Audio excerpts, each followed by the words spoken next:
কবুল বলার মাত্র 30 সেকেন্ড আগে আমার বান্ধবী মিমি এসে বলল, আর্নিয়া বোন আমাকে বাঁচা, তুই এ বিয়ে করিস না, আমার গর্ভে আহির ভাইয়ার সন্তান।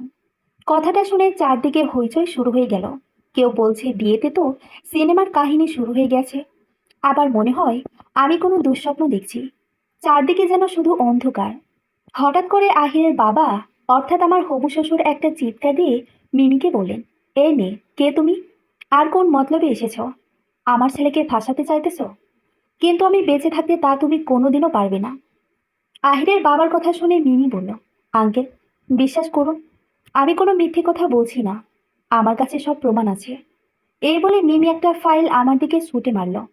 ফাইলটা খুলে একটা কাগজ দেখতে পেলাম। কাগজটা পড়ে আমি যেন বাগরুদ্ধ হয়ে গিয়েছি। রিপোর্টে পরিষ্কার লেখা আছে, মিমি 2 মাসের অন্তঃসত্ত্বা, আর রিপোর্ট পজিটিভ। তার মানে মিমি সত্যি বলছে। আর ফাইলে মিমি আর আহিরের কিছু অশ্লীল ছবিও রয়েছে। তখন আমি আহিরের দিকে তাকালাম আর ওকে জিজ্ঞেস করলাম, আহির, মিমি যা যা বলছে তা কি সত্যি? আহির কোনো জবাব না দিয়ে চুপ করেই দাঁড়িয়ে রইল।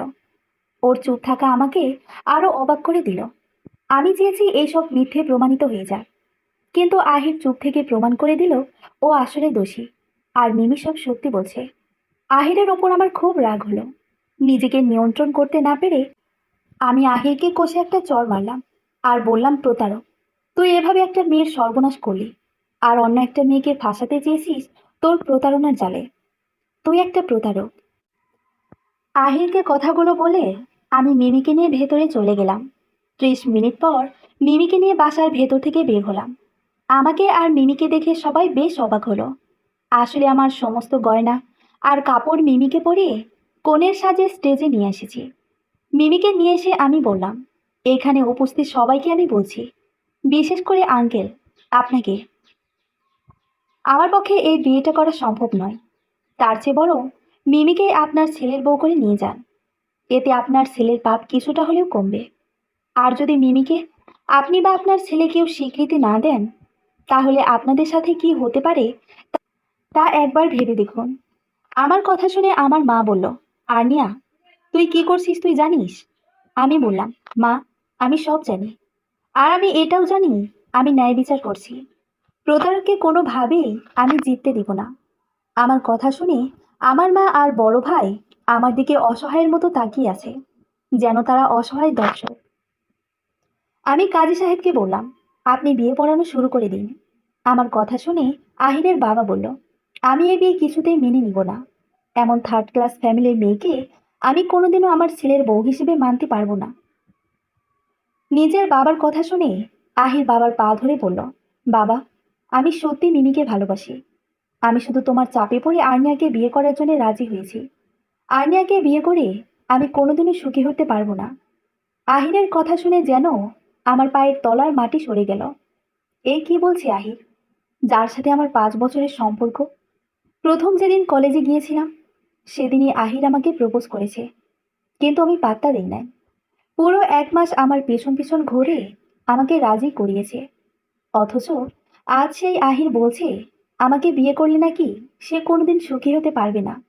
দুনিয়াটা কি অদ্ভুত, তাই না? হঠাৎ ঠাস ঠাস শব্দে ভাবনার ঘোর কাটল। সামনে তাকিয়ে দেখলাম আহিরের বাবা আহিরকে চড় মারছে।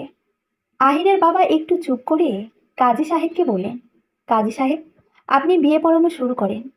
কাজী সাহেব বিয়ে পড়ানো শুরু করলো। অতপর 3 বার কবুল বলে আমার প্রিয় মানুষটা অন্য কারো হয়ে গেল। ওদের বিয়ে সম্পূর্ণ হলো, আর আহির মিমিকে নিয়েই চলে গেল। আহিরের বাবা আমার সামনে এসে আমাকে কিছু বলতে চেয়েও বলেনি।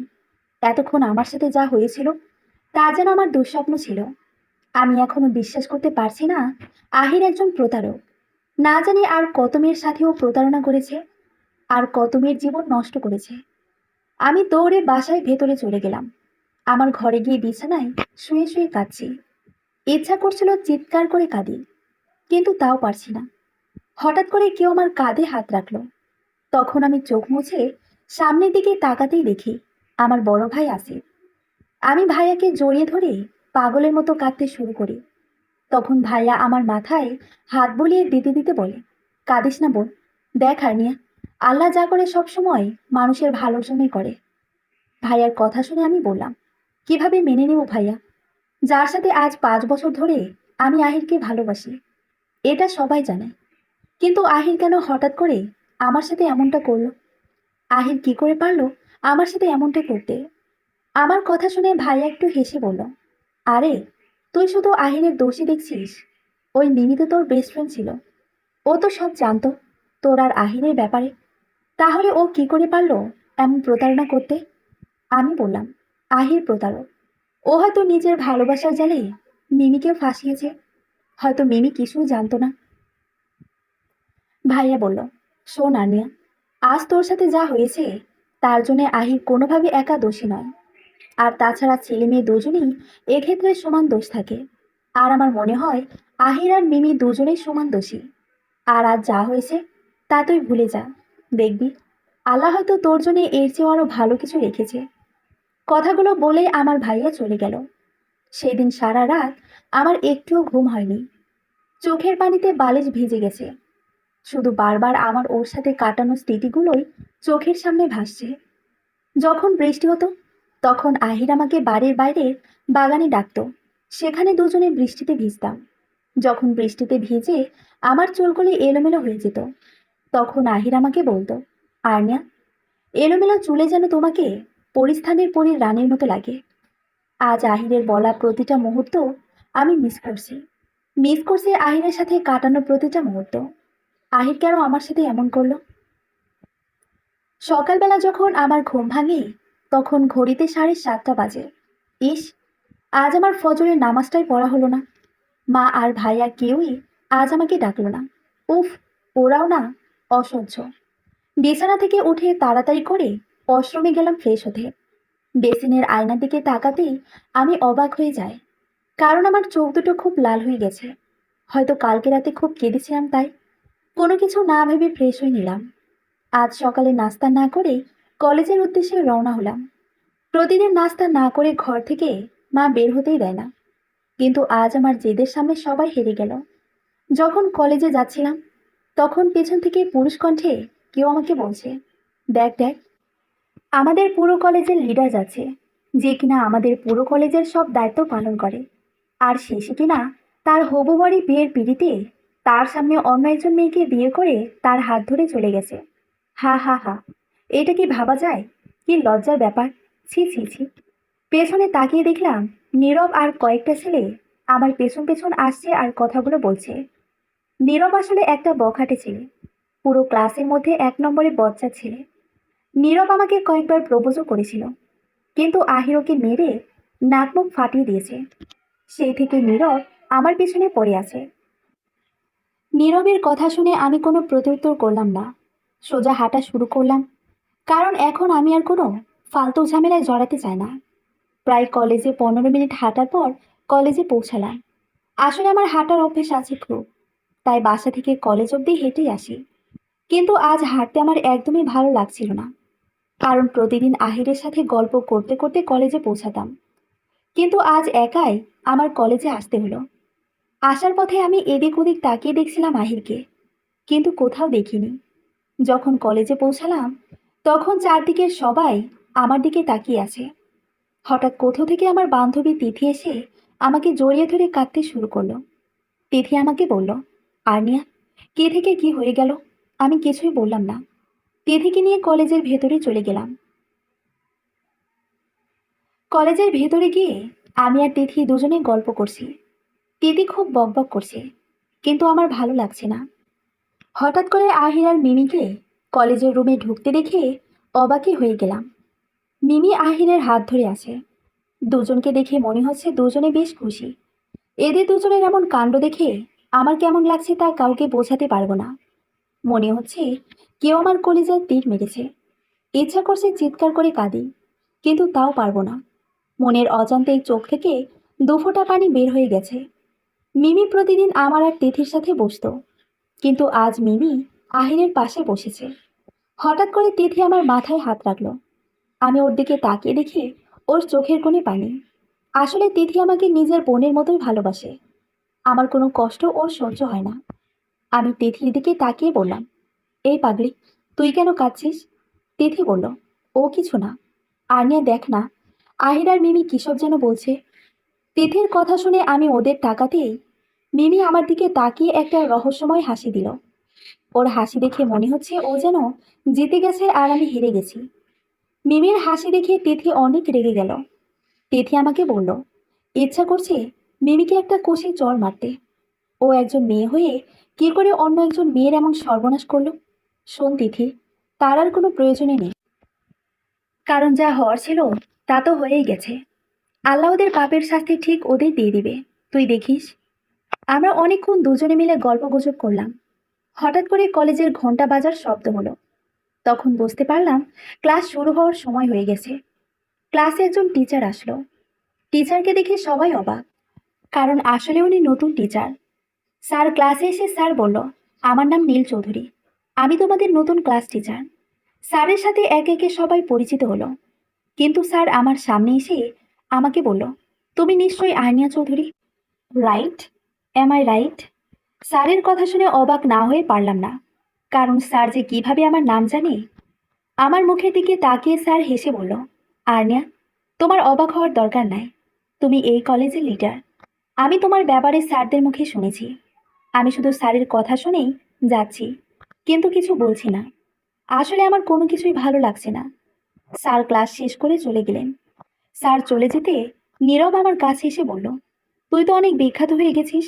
শোন আনিয়া, তোকে আবারও বলছি, তুই আমার প্রস্তাবে রাজি হয়ে যা।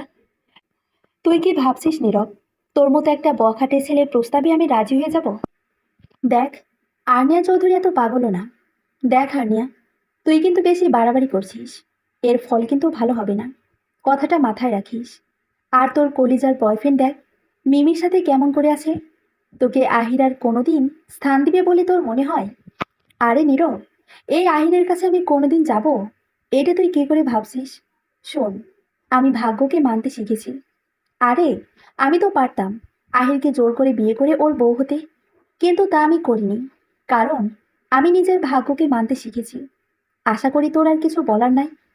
আমার কথা শুনে নীরব চলে গেল। যাওয়ার আগে আমার দিকে চোখ বড় বড় করে তাকিয়েছিল। তখন তিথি বলল, একদম ঠিক করেছিস। আমার দিকে ক্লাসের অন্য ছেলেমেয়েরা অবাক হয়ে তাকিয়ে আছে। দুপুর একটায় কলেজ ছুটি হলো। সবাই তাড়াহুড়ো করে বের হচ্ছে, সাথে আমি আর তিথিও। হঠাৎ কে জানি আমাকে ধাক্কা দিল, আর আমি গিয়ে কারোর সাথে গায়ের উপর পড়েছি। তাড়াতাড়ি করে উঠে তাকিয়ে দেখি নীল স্যারের সাথে ধাক্কা খেয়েছি। লজ্জায় আমি শেষ। আমি নিচের দিকে তাকিয়ে বললাম, সরি স্যার। নীল স্যার বলল, ঠিক আছে, সাবধানে যাও। কলেজের রাস্তা দিয়ে আমি আর তিথি হেঁটে হেঁটে বাসায় যাচ্ছিলাম। হঠাৎ আমি শুনতে পেলাম আহির আমাকে বলল, আর্নিয়া দাঁড়াও, আমাকে রেখেই তুমি চলে যাচ্ছ? আমি পেছনে তাকিয়ে দেখলাম কেউ নেই, আর আমাদের থেকে অনেকটা দূরে মিমি আর আহিরকে দেখা যাচ্ছে। আমাকে এইভাবে পেছনে তাকাতে দেখে তিথি বলল, কি হয়েছে রে আর্নিয়া, তুই এমনভাবে পেছনে তাকাচ্ছিস কেন? তখন আমি বললাম না, কিছু না, এমনি, রোজকার অভ্যাস তো। একটু হেসে তিথি বলল, জানি, কিন্তু তোকে যে আরো শক্ত হতে হবে। নিজের সব পুরনো অভ্যাস ভুলে গিয়ে নতুন করে বাঁচতে শিখতে হবে। তুই চিন্তা করিস না তিথি, আমি সব চেষ্টা করছি। দোয়া করিস আমি যেন সফল হই। আল্লাহ সহায় হোক। আমি জানি তুই ব্যর্থ হবি না। বিকেলে একটু হাঁটার জন্য বের হইলাম।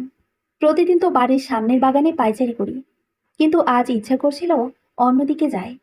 তাই বাড়ির বিপরীতে যে বাগানটা আছে ওইদিকে হাঁটতে বের হলাম। কিছুক্ষণ হাঁটার পর আমার মনে হলো কেউ আমাকে ফলো করছে।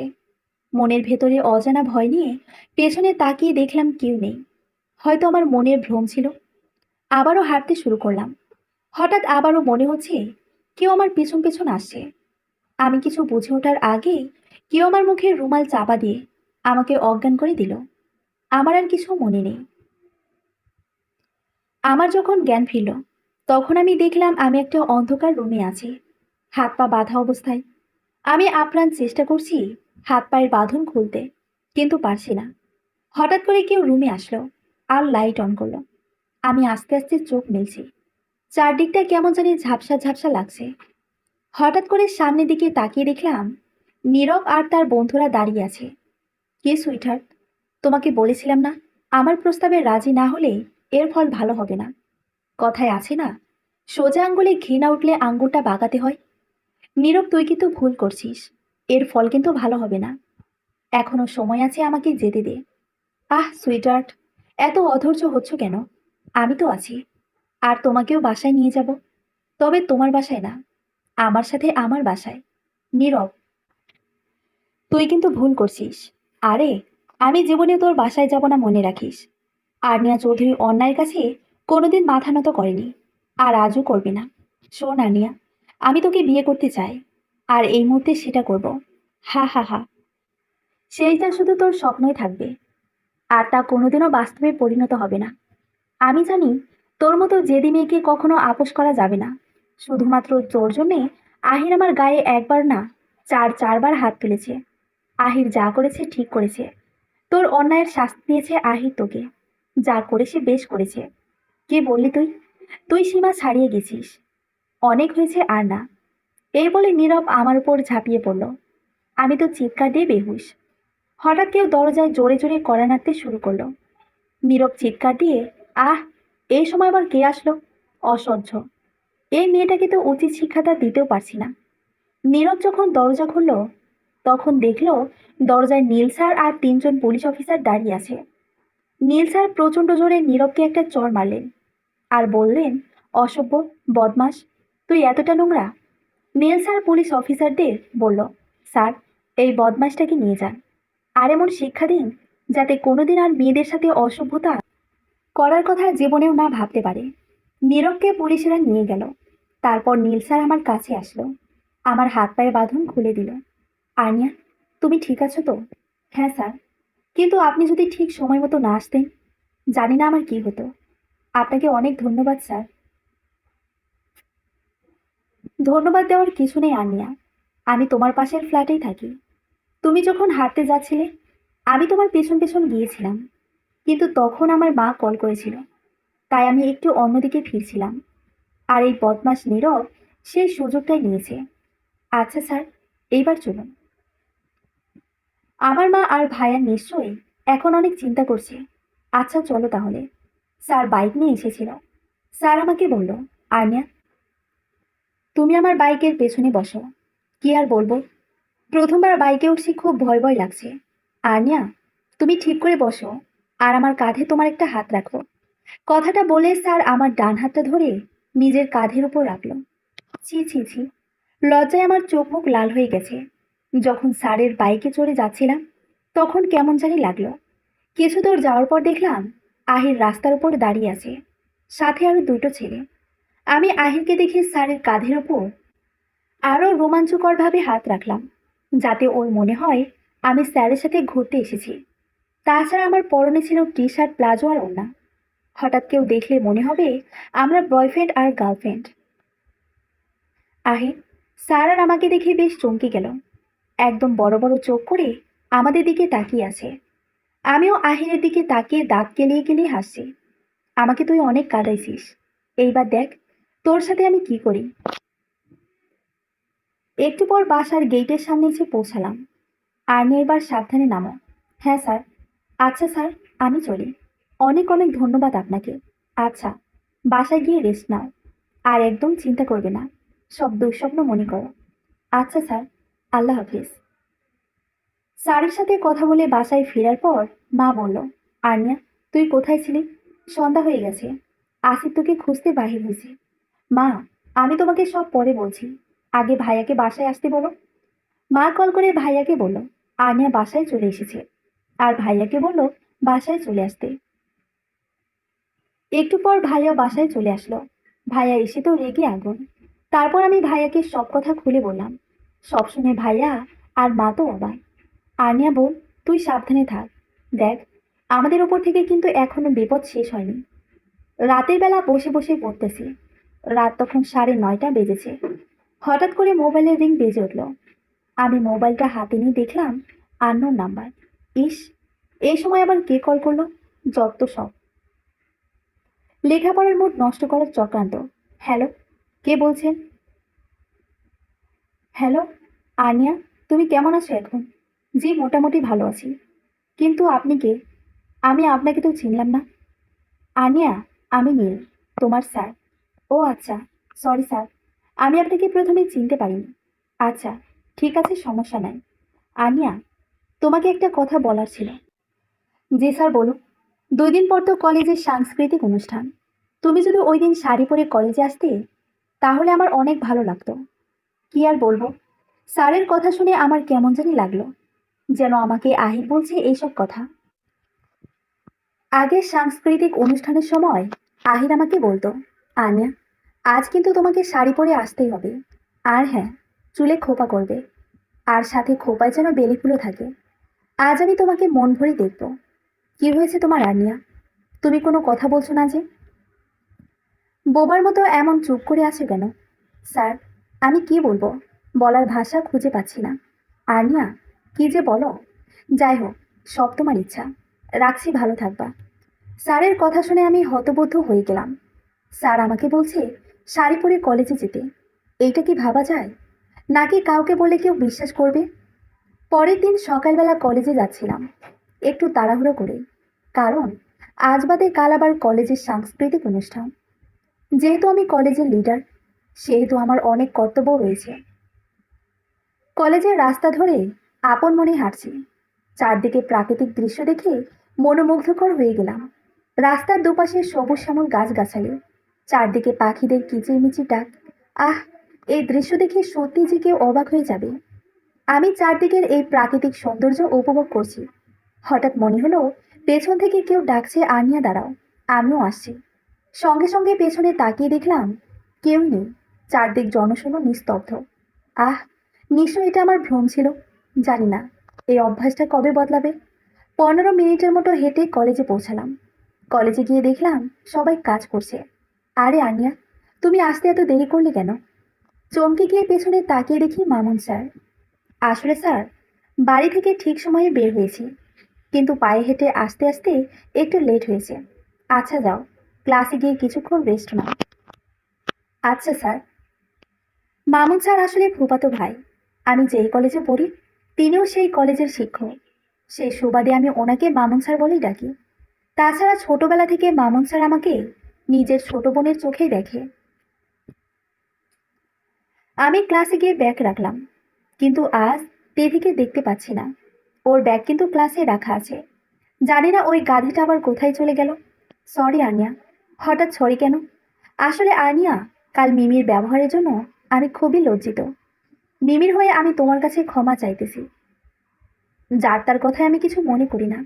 আপনার স্ত্রীকে ভালো করে বোঝাবেন কার সাথে কিভাবে কথা বলতে হয়। আমার নামে আমার স্বামীর কানে বিষ ঢালা হয়েছে। শোন মিমি, তোর স্বামীর কানে তোর কথার বিষ ঢালার আমার বিন্দুমাত্র রুচি নেই। আর এসব নোংরা কাজ আমি করি না। হ্যাঁ, সেটা তো সবাই জানে। আনিয়া চৌধুরীর কথাটা মহান। আর কত মহান সাজবি রে তুই। আহ মিমি, তুই শুধু শুধু অশান্তি করছো সেখানে। আমি আর্নিয়ার সাথে সেরকম কোনো কথা বলিনি। আহির, তুমি কি ভাবছো? তুমি আমাকে বিয়ে করে এইভাবে কষ্ট দেবে? তোমার যদি আর্নিয়ার প্রতি এত ভালোবাসা থাকে, তাহলে আমার সাথে কেন সম্পর্ক করলে? কেন বিয়ের আগে আমার সাথে শারীরিক সম্পর্ক করলে? শোনো মিমি, তুমি শুধু সব দোষ আমাকে একাই দিতেছো। আমি কি একাই দায়ী এর জন্যে? হ্যাঁ, তুমি একাই দায়ী। তুমি আমার জীবনটা নষ্ট করে দিয়েছো। সমাজের কাছে আমাকে কলঙ্কিত করেছো। আর আর্নিয়াকে করেছো মহান। শুধুমাত্র তোমার জন্যে আজ আমার এই অবস্থা। তোমার কারণে এখনো পর্যন্ত আমার বাবা আমার সাথে কথা বলে না। কোন মুখে এত বড় কথা বলো তুমি? শোনেন, আপনাদের মধ্যে অশান্তি হোক, এটা আমি চাই না। আর মিস্টার আহির, আপনি আর কখনো আমার সাথে কথা বলার চেষ্টা করবেন না। কথাটা মাথায় রাখবেন। আহিরকে কথাটা বলে আমি বাহিরে চলে আসলাম। তখন দেখলাম তিথি অন্যান্য মেয়েদের সাথে বসে বসে গল্প করছে। হঠাৎ লক্ষ্য করলাম নীল স্যার দূরে দাঁড়িয়ে আমার দিকে তাকিয়ে আছে। আরে বাহ, স্যারকে তো আজ ভীষণ সুন্দর লাগছে। সত্যি কথা বলতে, আমি কখনো স্যারের মুখের দিকে ঠিকমতো তাকাইনি। এখন দেখছি স্যার ভীষণ চমৎকার মানুষ। যে কেউ স্যারের প্রেমে হাবুডুবু খাবে। আমিও স্যারের দিকে এক পলকে তাকিয়ে আছি। হঠাৎ কেন জানি মন বলল স্যারের কাছে যাই। তাই দৌড়ে স্যারের কাছে চলে গেলাম। স্যার কেমন আছেন? ভালো। তুমি কেমন আছো আনিয়া? জি ভালো। আনিয়া, আমি তোমাকে কাল রাতে একটা কথা বলেছিলাম, মনে আছে তো? জি স্যার, মনে থাকবে তো? অবশ্যই স্যার। তোমাকে সারপ্রাইজ দেব। কি সারপ্রাইজ স্যার? বলে দিলে তো আর সারপ্রাইজ হবে না। কাল দেখবে। এখন যাও। কেউ দেখলে সমস্যা হতে পারে। আচ্ছা স্যার। আমি মনে মনে ভাবতে লাগলাম, স্যার আমাকে আবার কি সারপ্রাইজ দেবে। জানি না কাল কি সারপ্রাইজ আমার জন্য অপেক্ষা করছে। রাত আনুমানিক 12টা ছুঁই ছুঁই। আমি বাসার সব কাজকর্ম সেরে ঘুমাতে আমার রুমে আসলাম। হঠাৎ করে ভাইয়ার রুম থেকে ফিসফিসিয়ে কথা বলার আওয়াজ পেলাম। এত রাতে ভাইয়া আবার কার সাথে কথা বলছে? আমার জানা মতে ভাইয়ার তো কোনো গার্লফ্রেন্ড নেই। অবশ্যই আগে ছিল। ওই হারামজাদিটার বিয়ে হয়ে গেল। আমার ভাইয়া তো ছ্যাঁকা খেয়ে ব্যাকা হয়ে গেছে। কি আর করব? ভাইকে সান্ত্বনা দেওয়ার জন্যে যত রকমের বাক্য আছে সব শোনালাম। মোটামুটি কাজ করেছে। কিন্তু এই নতুন হারামজাদিটা আবার কে? নীল স্যারের সামনে নীল শাড়ি পরে গিয়েছি। আর স্যারও একটা নীল পাঞ্জাবি পরেছে। স্যারকে কি যে সুন্দর লাগছে। স্যার আমাকে কাছে ডেকে বললেন, আর্নিয়া, আজ তোমাকে পরীর মতো লাগছে। কি আর বলবো, লজ্জায় আমার মুখ লাল হয়ে গেছে। আমি বললাম, স্যার এসব কি বলছেন? তারপর স্যার আমার হাত দুটো ধরে বলল, আর্নিয়া, তুমি অনেক কিউট। আর তোমার মনটাও অনেক সুন্দর। আমার লাইফে তোমার মতো একজন মেয়ে প্রয়োজন, যে আমাকে আর আমার ফ্যামিলিকে ভালো রাখতে পারবে। I love you Arnia. I love you too sir. Sir নয়, আর্নিয়া। আজ থেকে তুমি আমাকে নীল বলেই ডাকবে। সত্যি স্যার? হ্যাঁ সত্যি আর্নিয়া। স্যার দুহাত দিয়ে আমাকে কাছে টেনে নিল। আর আমিও পাগলের মতো স্যারকে জড়িয়ে ধরলাম। যেন আমি এক নতুন জীবন খুঁজে পেলাম। হঠাৎ করে ঘোর কেটে গেল। চোখ মেলে আমি দেখলাম আমি কোলবালিশকে জড়িয়ে ধরে শুয়ে আছি। দূর, কত সুন্দর একটা স্বপ্ন দেখছিলাম, তাও এই অবস্থায়। আমার মনে হয় আমি স্যারের প্রতি একটু বেশি আসক্ত হয়ে গেছি। মোবাইলটা হাতে নিয়ে দেখলাম রাত 3:30 বাজে। অনেকে বলে ভোরবেলার স্বপ্ন নাকি সত্যি হয়। জানি না কাল কি হবে। সকালবেলা মায়ের ডাকে ঘুম ভাঙল। ঘুম থেকে উঠে তাড়াতাড়ি ফ্রেশ হয়ে নিলাম। মায়ের রাগান্বিত সুর দেখে নাস্তা করতে বাধ্য হলাম। তারপর হঠাৎ মনে হলো আজ তো কলেজের সাংস্কৃতিক অনুষ্ঠান। আর তাছাড়া নীল স্যার আমাকে বলেছিল আজ শাড়ি পরে যেতে। অবশ্যই নীল স্যার না বললেও আমি শাড়ি পরে যেতাম। আমার নীল শাড়িটা আলমারি থেকে বের করে পরে নিলাম। খোপায় বেলি ফুল লাগালাম। এদিকে কলেজ থেকে তিথি শুধু কল করছে। সবাই নাকি কলেজে পৌঁছে গেছে, শুধু আমি মিসি। তিথির কথা শুনে আমি তাড়াহুড়ো করে কলেজে চলে গেলাম। কলেজে গিয়ে দেখলাম সত্যি সবাই কলেজে এসে হাজির, শুধু আমি বাদে। আমাকে দেখে তিথি, রিয়া, রানা, রাজু সবাই এগিয়ে আসলো। তিথি, কে রে আনিয়া, এত দেরি করলি কেন? আর বলিস না, ঘুম থেকে উঠতে উঠতে লেট হয়ে গেছে। হয়েছে, এবার চল। চল। আমরা সবাই কলেজের ভেতরে গেলাম। বাহ, আজ কলেজটাকে যেন নতুন সাজে সাজানো হয়েছে। খুব ভালো লাগতেছে দেখে। হঠাৎ চারদিকে তাকিয়ে দেখলাম তিথি, রিয়া, রানা, রাজু কেউ নেই। আমি স্টেজে থেকে অনেকটা দূরে দাঁড়িয়ে আছি। হঠাৎ পেছন থেকে কেউ শক্ত করে আমার মুখ চেপে ধরেছে। আমি খুব জোর করছি ছাড়ানোর জন্য, কিন্তু পারছি না। তারপর কি হয়েছে আর কিছু মনে নেই। কিছুক্ষণ পর আমি দেখলাম আমি একটা রুমের মধ্যে আছি। রুমটা খুব সুন্দরভাবে সাজানো। ও মা গো, কি হতে চলেছে! একটু পর দেখলাম কেউ একজন নীল পাঞ্জাবি পরে হাতে ফুলের তোড়া নিয়ে এসেছে। ভালো করে তাকিয়ে দেখলাম মানুষটা আর কেউ নয়, নীল স্যার। আই লাভ ইউ আনিয়া। আমি চুপ। এই আনিয়া, তুমি চুপ করে আছো যে? স্যার, কি বলবো বুঝতে পারছি না। আনিয়া, তুমি বোকার মতো কথা বলো কেন? আমি চুপ করে দাঁড়িয়ে আছি। I love you Ania. Do you love me? Yes or no? I love you too sir. Sir নয়, নীল। হা হা হা। স্যার কি যে বলেন! আবার স্যার? সরি, নীল। তারপর স্যার আমাকে জড়িয়ে ধরল।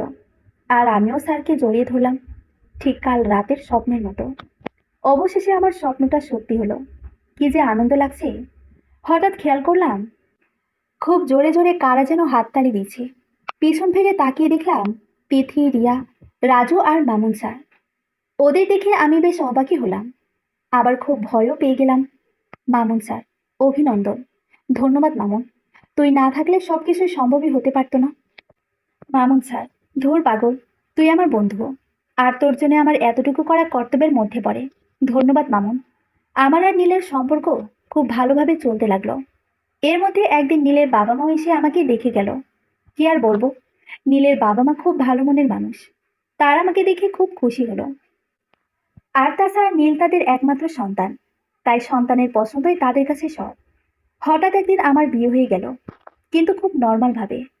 কারণ আমি চাই যে আমাদের বিয়েটা যেন ইসলামিক নিয়ম মেনে হয়। ঠিক তাই হয়েছে। বিয়ের পর আমার আর নীলের সংসারটা খুব সুন্দরভাবে চলতে লাগলো। আমার ভাইয়েরও বিয়ে হয়ে গেল। আমার ভাই তিথিকে বিয়ে করেছে। আসলে ওরা দুজন দুজনকে আগে থেকে ভালোবাসতো। হঠাৎ একদিন রিয়া কল দিয়ে বলল, কেমন আছিস আর্নিয়া? ভালো। তুই কেমন আছিস? ভালো। আচ্ছা আর্নিয়া, একটা কথা শুনেছিস? কি? আহির আর মিমির একটা ছেলে হয়েছে। কিন্তু কিন্তু কি রিয়া? ছেলেটা না প্রতিবন্ধী টাইপের। মানে ওর একটা হাত আর একটা পা অচল। ডাক্তার বলেছে ছেলেটা ঠিক হবে না। রিয়ার কথা শুনে আমি বেশ অবাক হলাম। কারণ কথায় আছে না, পাপ বাপকেও ছাড়ে না। ঠিক সেটাই হলো। ওরা দুজন দুজনের করা পাপের শাস্তি পেয়েছে। কিন্তু খুব খারাপ লাগলো বাচ্চাটার জন্য। বাচ্চাটা তো কোনো দোষ করেনি, তাহলে কেন বাচ্চাটা ওদের করা পাপের শাস্তি পাবে? সবই বিধাতার লীলা খেলা। এর মধ্যে আমি কনসিভ করলাম। নীলের বাবা মা কি যে খুশি বলে বোঝানোর মতো নয়। আমাকে একেবারে মাথায় করে রেখেছে। আর নীল তো আছেই। নীল আর ওর পরিবারের মতো মানুষ পেয়ে আমি নিজেকে ধন্য মনে করছি। আল্লাহ যা করে ভালোর জন্যই করে। দিন যায়, মাস যায়, অবশেষে 9 মাস পূর্ণ হলো। আর আমার প্রেগনেন্সির তারিখটাও চলে এলো। আমাকে হসপিটালে নিয়ে যাওয়া হলো। নর্মাল ডেলিভারি করা হলো। আলহামদুলিল্লাহ, প্রথমবারের মতো রাজকন্যার মা হলাম। মেয়ের মুখ দেখার পর অতীতের সব কথা ভুলে গেলাম। মেয়েকে নিয়ে আর ফ্যামিলিকে নিয়ে খুব হ্যাপি আছি। মেয়ের নাম রাখলাম আরশি।